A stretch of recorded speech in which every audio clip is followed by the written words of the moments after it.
Hey guys, welcome back to another episode of the More Life Podcast. I'm here with Kevin Unger from Morning Light Photography. Kevin, say what's up to the people, man. Hello.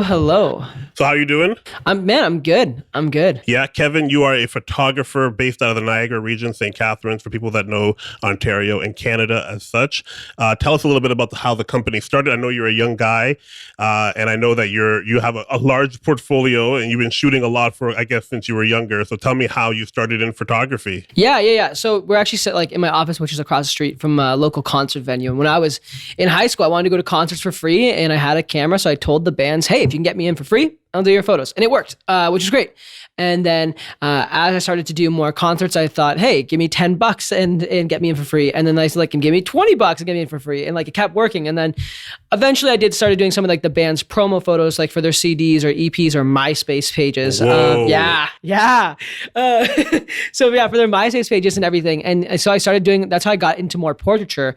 And I was like, okay, this is cool. And then a couple of the bands even started taking off to the point where some of them started being in like different magazines, like Alternative Press. Some of them were even in like books or CD stores and music stores in Japan, which was wild, seeing like cardboard cutouts of my photos in Japan. That's awesome. Yeah, which is dope. And so I'm like, okay, cool. Clearly I like near the end of high school, I was like, clearly I know how to do this photo thing. I'm going to keep getting better.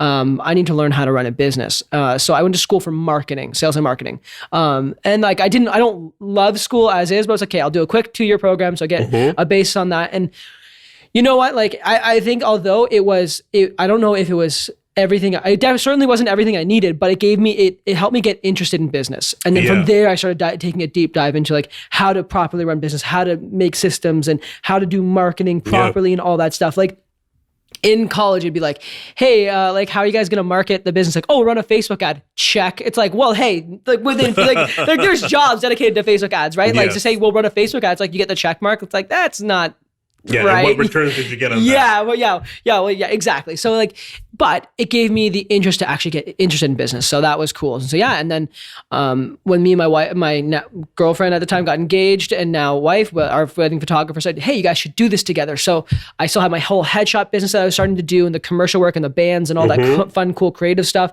And we said, okay, cool, we'll start a company we called it Morning Light. And that was in October. And then in January, we launched it, and we booked 14 weddings in our first year. And then from now on, we've been around like 20 to 30 weddings a year, and now we're starting to have people join aboard with us and start shooting for us. So you shoot with your wife? Yeah. That's really dope. Yeah. So it's cool. Yeah, and now we're starting to have people come with us and start. We have like one person who shoots for us, and we have another person who's starting soon as well. Yeah. So yeah, it's gone really well. It's really cool. I've shot weddings before when I was learning photography as a second shooter, and then as a single solo shooter for like a day event type of thing. Yeah. Event photography is really hard, and it's not what people think it is. No, it's like you have to be on. Like, it was shocking to me now that it's like full time, and it has been for a number of years. How actually, I find it's more.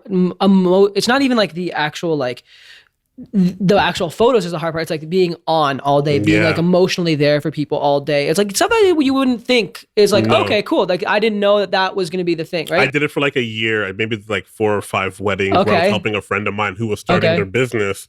And by the end of it, I was like, bro, I'm done. Dude, yeah, it's not for everyone. It's not for everyone. You have to give up your Saturdays, your Friday evenings, your Sundays. You're dressed in black. You're running around all day. And you have to be creative on demand, based on what the challenges are. And then on top of that, then it's like, after that, you have 2,000 photos to edit. And do selects and all that kind of stuff. So, dude, okay, our average wedding, we end up shooting, because it's 2 of us, right? So we take 5,000 to 7,000 photos in a wedding day. Yeah, it's crazy. Peace out. Yeah.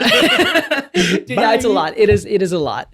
Yeah. I'm sure like your exports or like, even importing, ingesting is like a process and file storage. It's such a whole other thing when you make it your life. Yeah. Just file storage and organization and all these different types of things is like things I feel like photography is one of those industries where people feel like anybody can do it because of this. The barrier to entry is so small. It's so low. So small, Yeah, so everyone feels like, I can do this. I have an iPhone. And, like portrait mode, hello. Yeah. And like 1-2 filters, Visco, yeah, what's there up? You go. You're good. I'm a pro now, right? Yeah. And it's like, well, there's one thing to have a skill, it's another thing to have a business. Yeah. And how do we marry those two? How do we mind that gap? I think like the business world, you have to find not just what you're good at, but what do people actually want? Yeah. And then, find that intersect and then offer something in a unique way that actually differentiates yourself and that showcases your value add. Yeah. No, totally. Like, well, it's even interesting too, because with the music stuff, like I would post even like on LinkedIn, I would post like really cool and creative, like whether it's like band photos or business photos and portraits that I would take that are really fun and cool and creative. But then I also post every once in a while let's not call it boring, but the standard headshot. Yeah.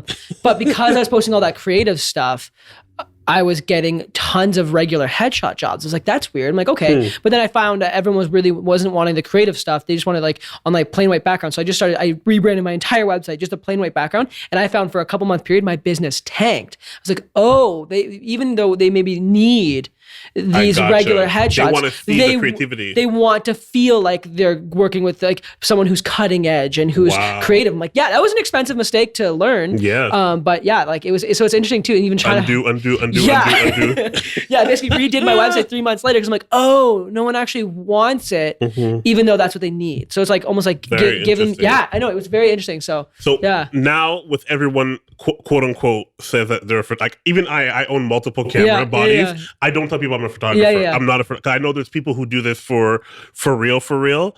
Now with everybody quote unquote being a photographer, how do you differentiate yourself as a pro?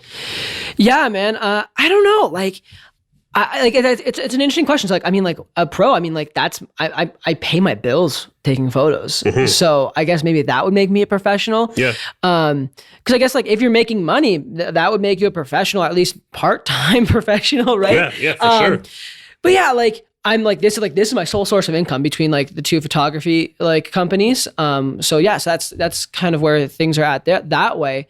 But yeah, I mean, like it's also just like acting professional too, because you see people and like how they act on social and how they, even on your personal one. Like I have people on our Morning Light account or our Morning Light clients will then go and follow my personal Instagram. Well, I better behave, for lack of a better term, because like if they see me, like let's say I actually don't like, I love weddings, but let's say I didn't like weddings, and it's like I was talking crap about clients or talking poorly about like the wedding industry. Well, that is not professional at all, right? So I think it's like, it's like things like that. So like besides just like monetarily, like that's how I pay my house bills and everything, and I pay for like this studio space. It's also like how you act and how people perceive you too. And like, with weddings, it's such an intimate setting. Yeah. It's very much a vibe, like a vibe check. Yeah. Like, are we on the same frequency? Yeah. Do we like each other?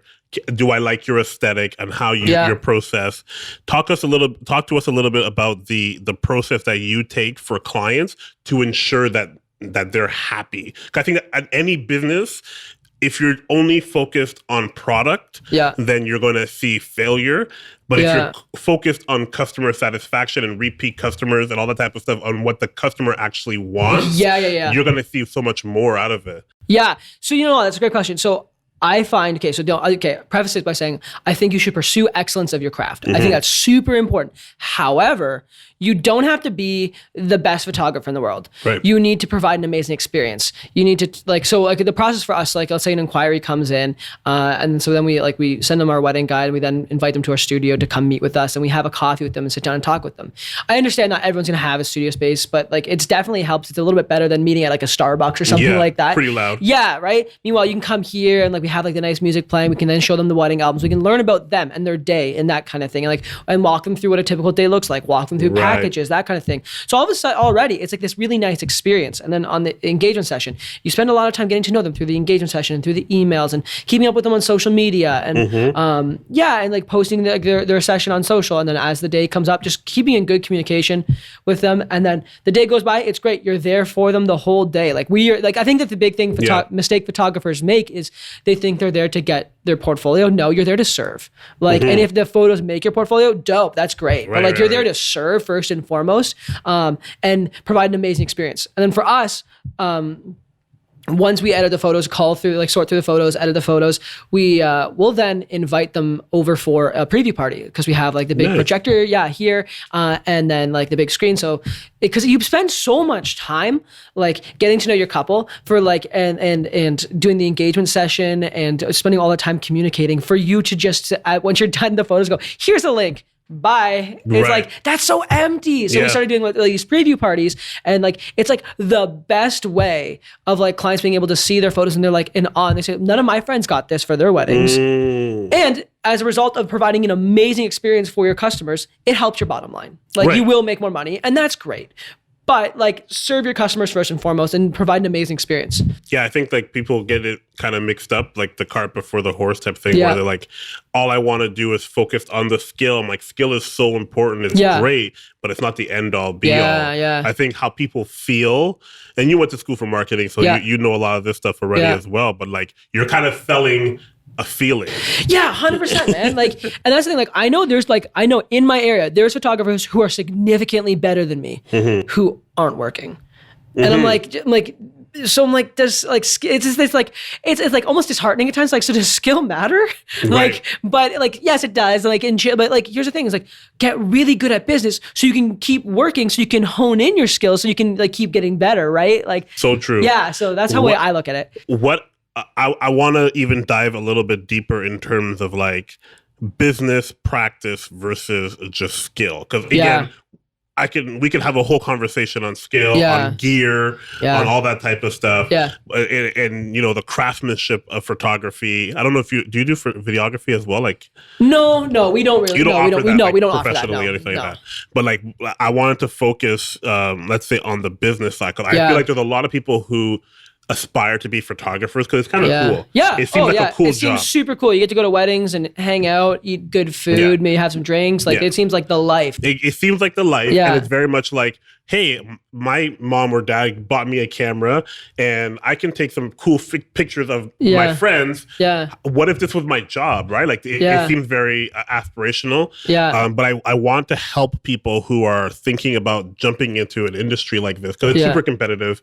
You know, just like anything else. So you have to maybe have a framework and some SOPs, some systems and processes to kind of help frame you into getting the same result every time. I think a big thing that a lot of people would struggle with is consistency and getting like new leads. And it doesn't matter what stage you're at.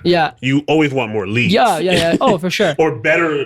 A better quality of leads. So if not more, better quality. Yes. Exactly. If 100%. Not more, than better quality leads. So like, what do you guys do to help you get leads? Because I feel like if you're young and starting, like what you said at the beginning, very good. Hustle work. You know what I mean? Like just whatever you need to do that. And then there's another point where it's like, okay, for me to grow, I need to start saying no to some things and yes to other things. And it took me a lot of time as a designer to figure that one out. Like tell me about your process. Okay, well, first off, I think like even like what you're saying too, it's really competitive. But there's also more than enough room for everyone, right? Like there's think about it, like we everyone wants photos for whether it's social media, and I think there's a whole other thing you should be like offering products besides just giving photos so people can post them online. But like I think like having good systems in place is like super important, and like planning out, like I find it's interesting, like planning out your posts and posting regularly is such a small way to keep growing your audience, and to like it's like it seems so simple, like get like a Planoly or Latergram or Hootsuite or whatever. And just like I mean, the past week or two has been a little rougher for us, but as I say that, but like typically though, like in a typical month, like we're posting 5 days a week.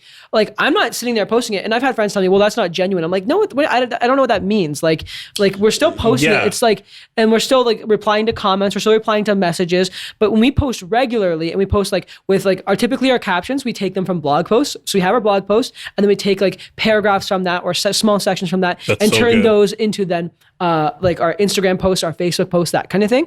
It's like, I remember hearing that on another podcast. Like, oh, that's so smart.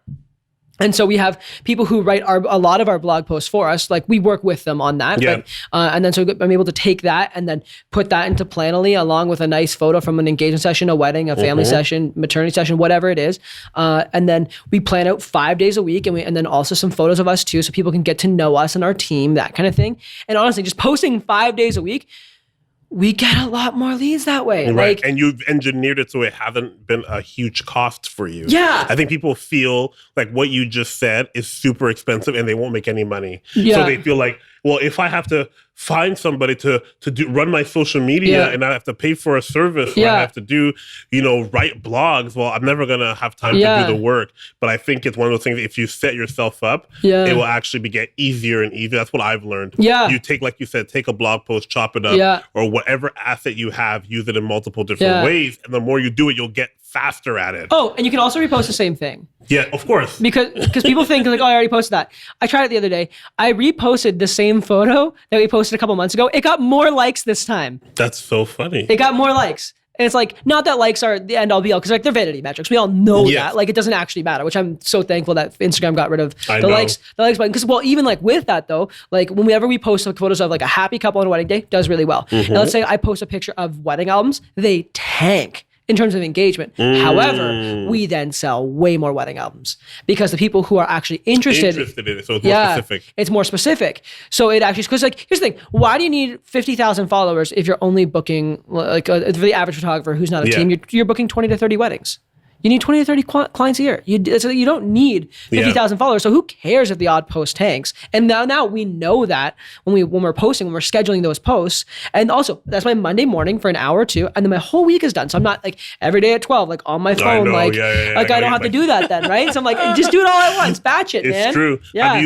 Are you a Gary Vee fan?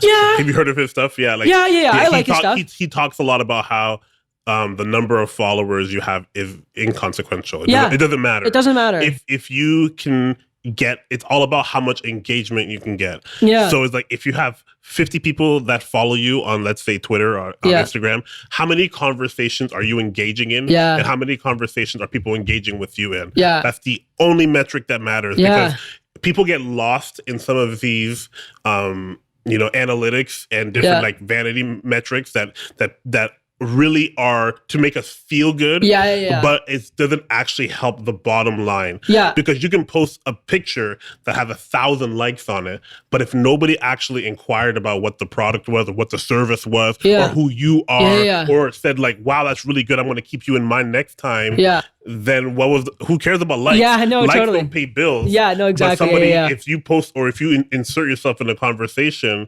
online and people start to recognize who you are and start to follow you and start to maybe buy from you, that's way more valuable. Yeah, 100%. So I think people have to you got to keep that in mind. I know trust me, it feels great. It feels great. It feels great. If I want to feel good, I just post a picture of like my kids. Yeah.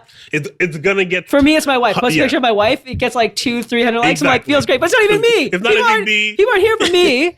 They're here for her.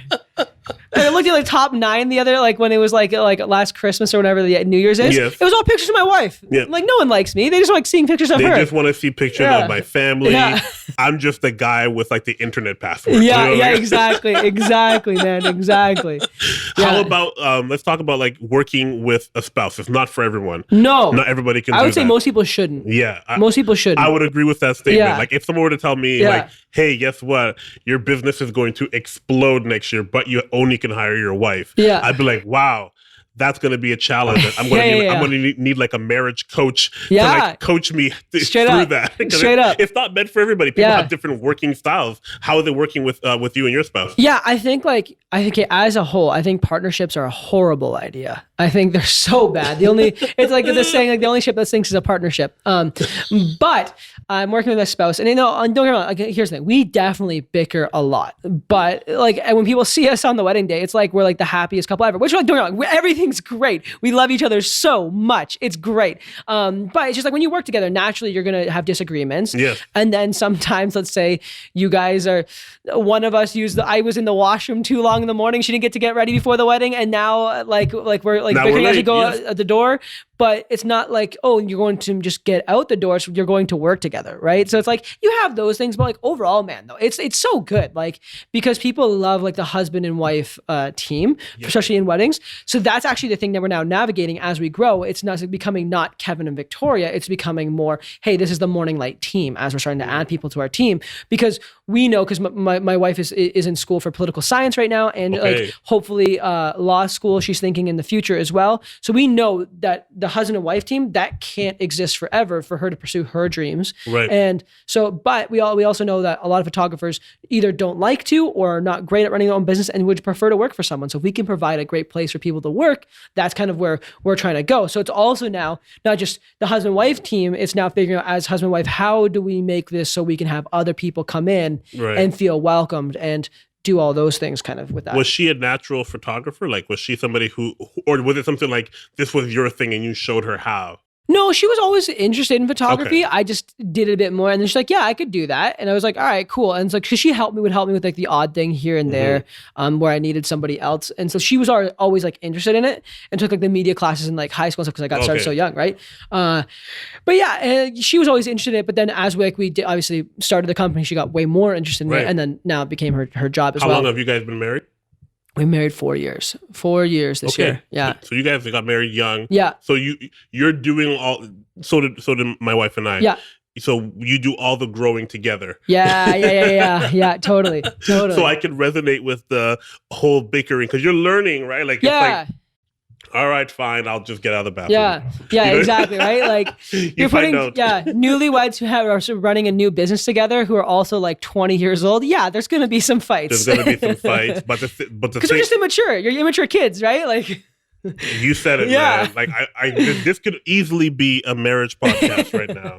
Totally. We could easily make this into a marriage podcast. Totally. And so you guys are now talking about like growing the team, expanding it. I'm in the same place right now. Nice. Where learning to wear different hats, like where you're like, okay, I now need to do specific things in a different order to set them up first so that they can go and run and be successful more than me be the person with my finger in every pot and trying to do everything. It's a different kind of world. Totally. Like finding the right kind of people to surround yourself with that are not just proficient, but are thinkers and are doers, like they can do the work.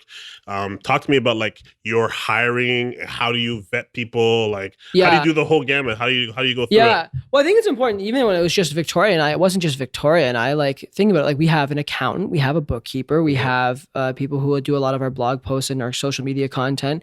But like, even if you're just like a solo entrepreneur or solopreneur, like having a good bookkeeper, like I don't need to do my books. Why? I take photos for a living. I failed math all throughout high school. Like I should not, like I took one math course in college. Like I should not be doing my books. And then I have an accountant, and a good accountant will save you a ton of money, which is great. So it's like, have good people surrounding you. So even if you can't like hire people, it's important to like have a good team, even if they're on a contract basis with you, like your bookkeeper, accountant, that kind of thing.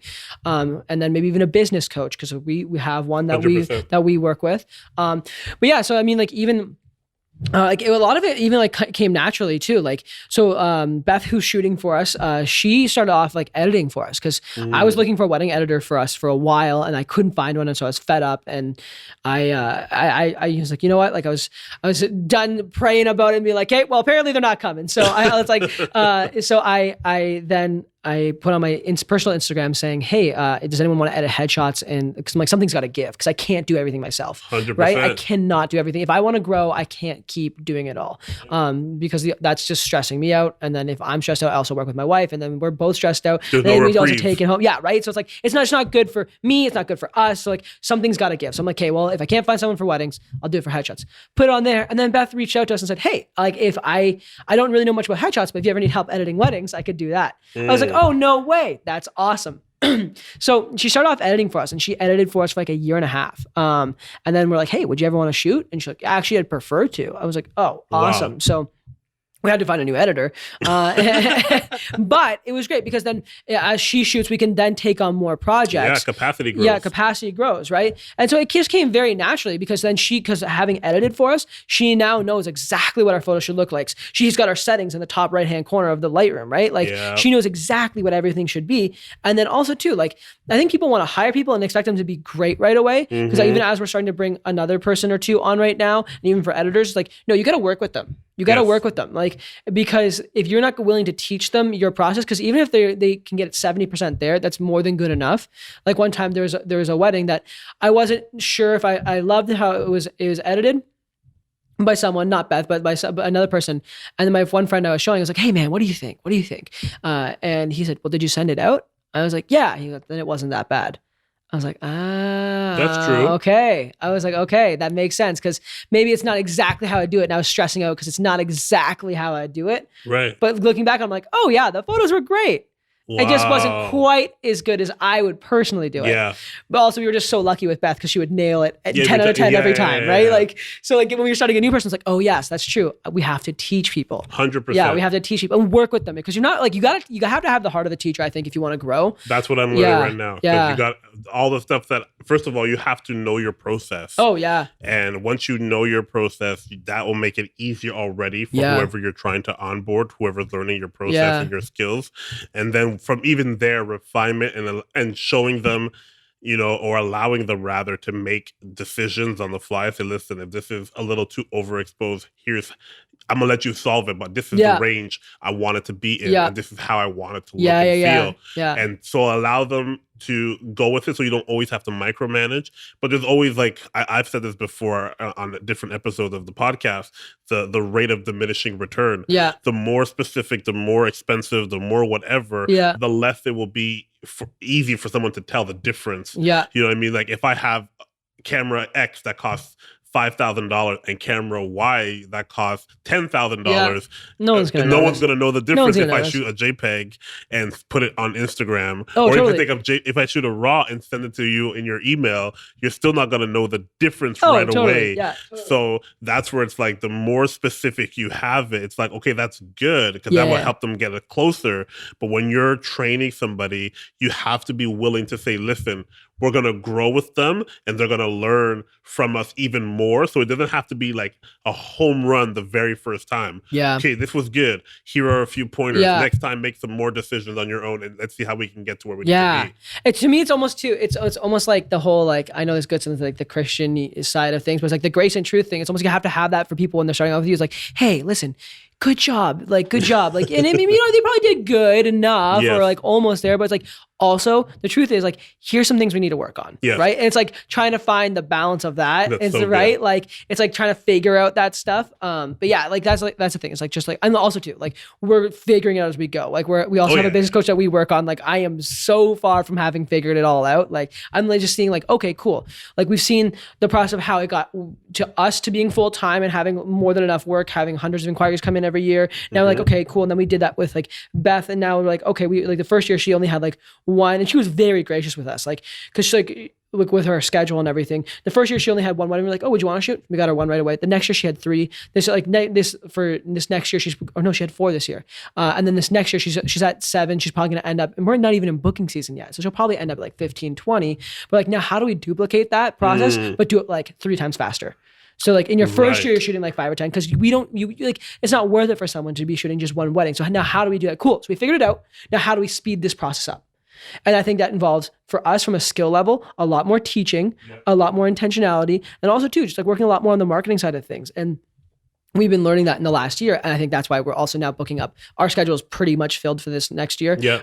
Even with all the COVID stuff, that's so good. Yeah. It's worked out really, really well. And now we're just focusing on just Beth and like the new people we're bringing on. And so it's like now like just like booking up her schedule, which is like really important to us because then we can show her, hey, look, we care about you. We want you to have work. And like, and with that, it's also like I said, putting the money into the blog post and all that stuff because there's some about like her and like working with her, and also any client that she's got, making sure we get testimonials from her, getting Google reviews from her, because Google reviews help like crazy and people don't realize that. Right? So it's like all of those things, like, cool. So we're figuring it out.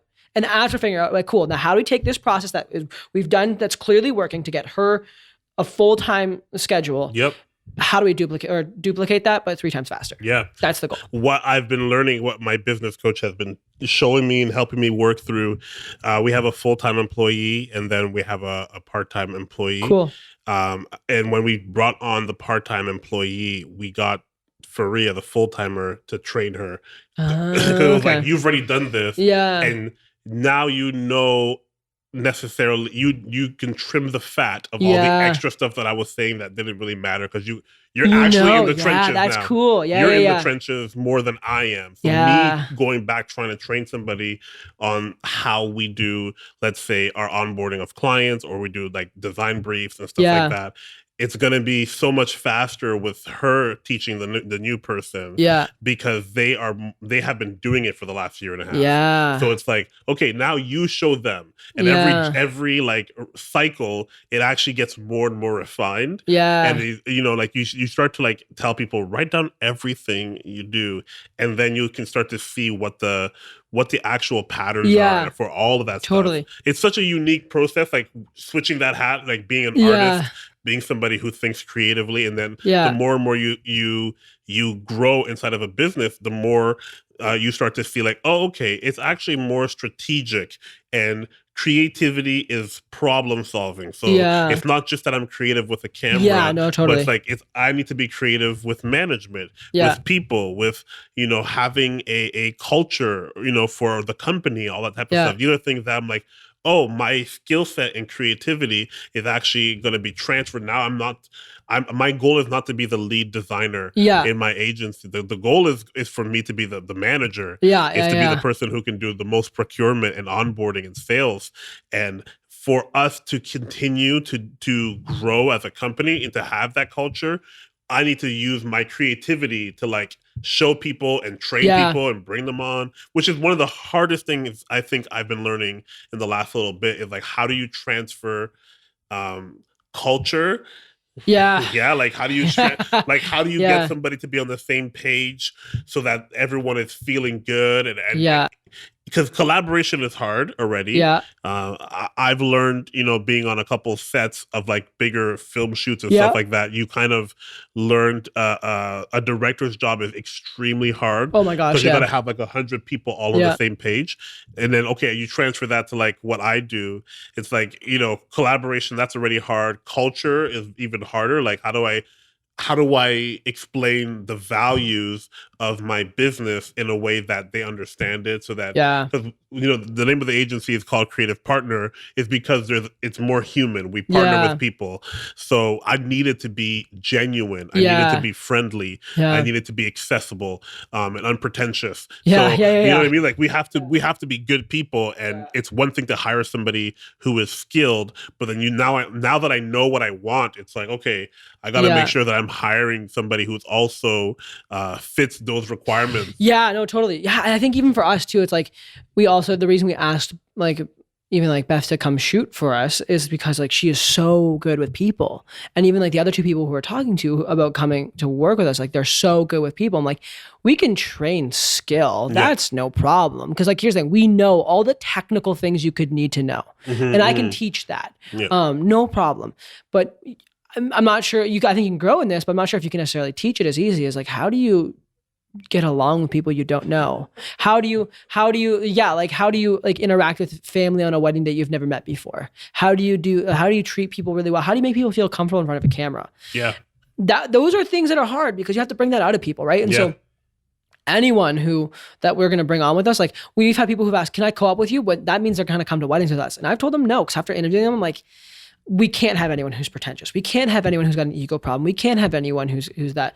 And like, because it reflects on you. It does. It reflects on us. And also, I can't deal with that, right? I got enough going on. Yeah, right now. Like there's not room for ego here. Because I'm like even for me, I'm like, I want the people we hire to be significantly better photographers than me. Oh yeah. Or at least become better photographers than me if they're not already, right? Because I don't need to be the best. I don't need to. Nope. I know I have a skill set in like bringing people together, and I'm like, cool. Clearly, I'm good at like selling wedding packages and like a good experience and designing that for clients. That's great. I'm really glad I have that skill set. And now let's provide a place for other photographers who may not want to run their own business to be able to live and thrive within that ecosystem, in that environment. I'm like, we're figuring it out as we go. Like, we're trying to learn, but I'm like, yeah, like you have to, it's a people game first. I think if you're not good with people, if you don't care about people, you can't work with us. A friend of mine, Tristan Barrick's episode 1 of the podcast, said people buy from people they like. Yeah. So it's like,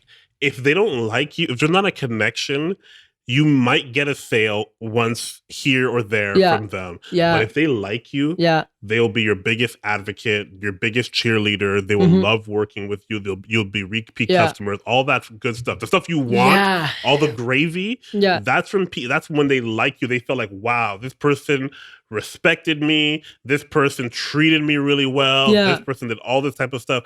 That person will always have work. Because it's like social hacking. You know how to open up yourself to find where the connection point is, so you can have those connections. And I think no matter what type of industry you're in, you could be selling cereal boxes. You know what I mean? Like, if you can find a way to make it real to someone, then I think people will ultimately be happy. Oh, totally. And I think people can also sense when someone's genuine or when they're not. Right? It's not forced or fake. That's people. I think people have a much better BS sensor than people think. Like, I think people know. And the other thing is, we are sold so much stuff all the time by big corporations. So people in service industry have a real easy in. Like, hey, instead of us being like a big box, why don't we just be human? And I think this goes back even to what we were talking about before. You don't have to have every client on the planet. No. You need to just find your faction, your tribe of people that rock with you, that have the same kind of sentiment that you do. Like, ooh, I like your vibe. Cool, I like your vibe. It's not about like, hey, I need to have 1,000 clients every month. Well, I'm like, that's just crazy. But if you focus your attention on maybe the type of people you like, or the person that you are, then you'll just find there's 7 billion people on the planet. You know, there's 35 million in Canada. I'm sure you can find your group of people that want to rock with you. Totally. It's even like when people come to us, like, we're on the more light and airy side of photos, the bright and airy side of photos. And people will say to us, like, oh, like, I just don't like the dark and moody stuff. And here's the thing, like, it's just different. It's not better or worse. It's just different. But our tribe of people, the people who hang with us, the people who like our stuff, the people who hire us, don't like that. But they do like our stuff. So that's great. Like, we're good. And we tend to like a lot of the same things. Like, we've gotten down our clients really, really well. Like, some of my best friends shoot really dark and moody, and their work's beautiful. It's just different. But they have their tribe. I've got mine, which is okay. And the worst thing someone could do is be like, oh, try to change someone. You know what I mean? Where they're like, actually, could you do it like this? I'm like, well, that's because I've had this happen before, where, you know, people have seen the type of work that I've done. And then I show up to do like a photo for them, and like, actually, I want it to be more like this and more like that. I'm like, okay, you've seen the work that I've had. This is my realm. You know what I mean? Now you're asking me to do something that's outside of my realm. Not to say that I'm not proficient in it. I'm just saying, I don't want you to be misled by the end product. I want to know that, you know, we're actually simpatico. And I think clients need to, like, do your research. Like, I know somebody may send you a link, say, cool, this is a great photographer, but go to the site, see their other albums. How is it all working? Is it all like, you know, is it all simpatico to what you want at the end of the day? And then if that's good, when you meet them and you vibe, it's going to have a way better process all around. Don't mess around with it so much. Lastly, I know we're running a little bit out of time. I want to keep people interested in, like, mentorship and internships and all this type of, like, development stuff, because it wasn't until, like, maybe my second year that I started doing this. Or maybe at the end of my first year, where it was like, I need a business mentor. I need like a coach, somebody to help those me. Are huge. Because I'm a smart guy, but I'm also smart enough to know that I don't know everything. Oh, no one does. If you do, that's when you know nothing, man. So I'm like, listen, this is not my thing. And especially, like, I understand so much of digital marketing and development and design and campaigns and funnels. But the practice of doing it for yourself is different than doing it for a client. You're so close to it, man. It's like trying to read a book when it's like when you're trying to read a book like this close, like still when it's like right up to your eyes. You can't read. You're too close to it. Yeah. So it's like, where did you find a mentor? How did you get to the point that you felt like I need to find myself like a coach of some sort to help me? Yeah, like I think education is amazing. I don't like school, but I love education. I love that. Yeah. I think learning is really important. So yeah, like I think, because like I said, going to college made me interested in business. And when I read the book, Building a Story Brand by Donald Miller, that's when stuff started clicking for me. Oh, you're a story brand guy. I love it. Yeah. Went to the Story Brand conference and everything. Actually, one of the only ones in Canada happened in Niagara-on-the-Lake, which is great, right in my neck of the woods, which is awesome. So yeah, because Tim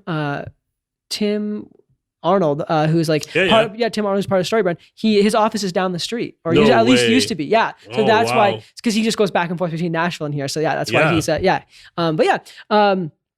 yeah, so I think like doing that like it got me really interested. I'm like, okay, cool. Clearly, I need to know more. And then the CRM I use is called Sprout Studio, and it's like it's amazing. But then the creator is actually from my area, and so knowing that he knows all the processes for all the systems I use, and then also he ran a really successful and still does a really successful photography studio. I'm like, okay, clearly this is someone I can learn from, because not only does he know the industry, he knows my local industry. Right. And then seeing how some people I know, I've seen like the lifespan of a photographer, and I'm like, okay, why do people phase out after 5 years? Why do people phase out after 7 years? And I'm like, I don't want to be part of that statistic. How do we actually grow this? And then as I've gotten more interested in business, I've wanted to we got into the idea of, okay, what does it look like to actually grow and have people with us? But it started out with like, I don't want to be part of the statistic. So how do we grow? How do we make this a profitable full service photography studio? And like, how do we serve our people really well to the point where we don't phase out or whatever that means or looks like? Because I don't know why this is happening to these people, but I'm seeing it. Because you see people that do so many sessions a year. Yeah. And it's like, man, they must be making bank. Yeah. And then maybe 5 years in, you don't hear about them doing it anymore. Or they transition to something else. I'm just like, bro, I don't want to put in all this work. Yeah. Because don't forget, like, there's no benefits and pensions when you're self-employed. No. It's you. It's the pension of me. Yeah. Exactly. So it's like, I want to make sure that there's longevity to this. Yeah. So that I can actually sustain myself, grow my family, have something to retire on, invest well. All these things only happen if I do not just a good job now, a outstanding job now. Yeah. The quality of the business side is what will determine the longevity on the long side of it. Yeah. Oh, totally. And even like with like my goals of kind of what I want long term, like I need to make sure, I want to make sure this happens, because that'll be good for me and like with like retirement and everything like long term. But so in order to do that, like you're saying, you're a smart guy, but smart enough to know that you needed help. And the same thing for me, like I know I needed help. I'm like, but how do you have a full photography studio? I'm like, well, I know that I didn't know how to sell albums at the time. I know I didn't know how to sell prints at the time. So how do I become a full service photography studio? By selling that stuff. So I got to get someone to teach me.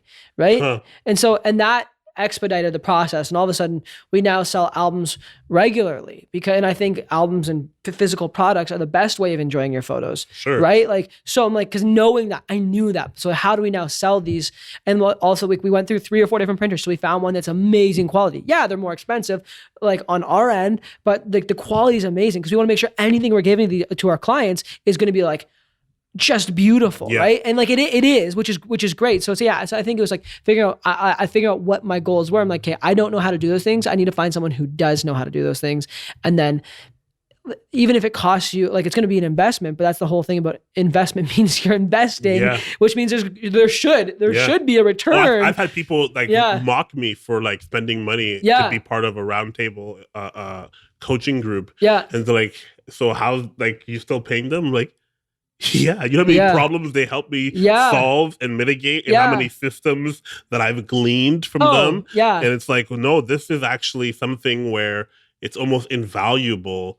The money that I'm spending on partnering with them for them to spend time with me, I'm making that money back tenfold. Oh yeah, and that's what I was gonna say too. Like even though it is invaluable, I think even for the people who are listening to like wondering what mentorship is, like no, put a dollar amount on it. It's like yeah, tenfold. Like the money I've spent on mentors, like on like business coaches, it's like I have made that back times 10. Like you're saying, like it is well worth it because like that's the thing. Like I said, investment means there should be a return. So.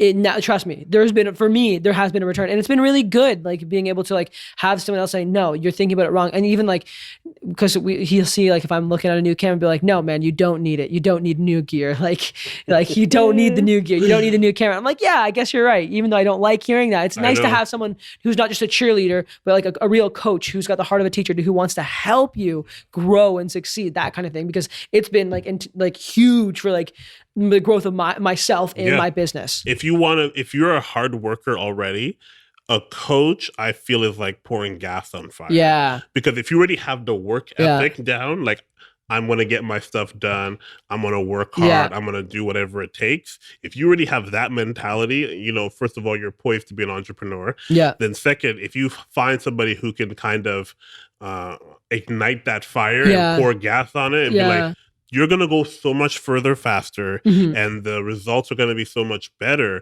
And I want young people who listen to this or people who are thinking about maybe I want to do a side hustle or convert my 9-to-5 into, a full-on business or freelance work. I want you I want them to know that you don't have to have all the answers. And if you need to ask somebody, if you don't have any skills yet and you're just starting out, you can do the hustle work where, you go to your local whatever and ask to take free photos. I forget, I think it was Jeff Goins or another writer or something like that who was like, writers write. It doesn't matter if you have a job. If you want to be a photographer, take pictures. Don't wait for it. And if you want to learn something you don't know, ask questions. So if you want to learn something, you can do an internship, whether it's free, whether it's paid. It doesn't matter. I think the skills are available. Like we live in the time where we have YouTube and all that fun stuff. So it's like mentorship I think is key to any business. And the more I start speaking to different CEOs of companies, the more I realize it doesn't matter how big the company is. There's always a mentor involved. There's always people who are like counseling and helping the main person make better decisions. So if you want to be a standard whatever photographer or whatever your business is, then sure, don't get a mentor. But if you want to see growth personally and within the company, then I think having somebody to be a sounding board or somebody to be a coach is going to be hugely beneficial to your bottom line. Well, that's even like there's one quote I heard a little while ago. It was talking about like if a plane is off by 1 degree, even 1 degree flying across the country, it will land like thousands of feet apart where it should be. Okay, well, sometimes just having a coach is just like, no, you're just a degree off, a couple degrees off. You just a little bit of a turn, and now you're on the right path. But if you're going this way, oh no, you're going to end up on the road to like disaster, right? Right? Or you might get there eventually, but it's going to take you a whole lot longer. Learning, like for me, I started doing a lot of design stuff and web stuff, just learning how to price things more accurately, like based on how much time it would take, how much money I want to make, on top of that, and how to manage that. Because I was getting work, but I wasn't necessarily making money. And you feel like that's most business people. It's like I feel like I would need like 100 logos every single month. I'm like, how am I going to do 100 logos? So you kind of have to reverse and all that type of work. Somebody who is not as close to your business, like somebody who's outside looking in, will be able to bring that clarity. So, Kevin, I want you to tell people like, if you could start over again, what's one thing that you wish you knew like then that you know now? If I could start all over, I would tell myself that number one, gear does not matter nearly as much as you think. and just keep caring about people, because I already did, but I think it's like just treat people well and give them the best customer experience you could possibly give them, and that's going to go a long way. And also get a mentor, if I could do it sooner, I would, because I think I'd be in a way better position than I am now if I had one earlier. That's really cool. That's really cool. Tell people where they can find you online and about the company. Yeah, for sure. So you can find me online on Instagram on my personal account at @KevUnger. That's KEVUNGER. Or you can also find my wedding company at Morning Light Photo on Instagram, or morninglightphotography.com. Boom. All right, guys. That's been a More Life podcast. Catch you on the next one.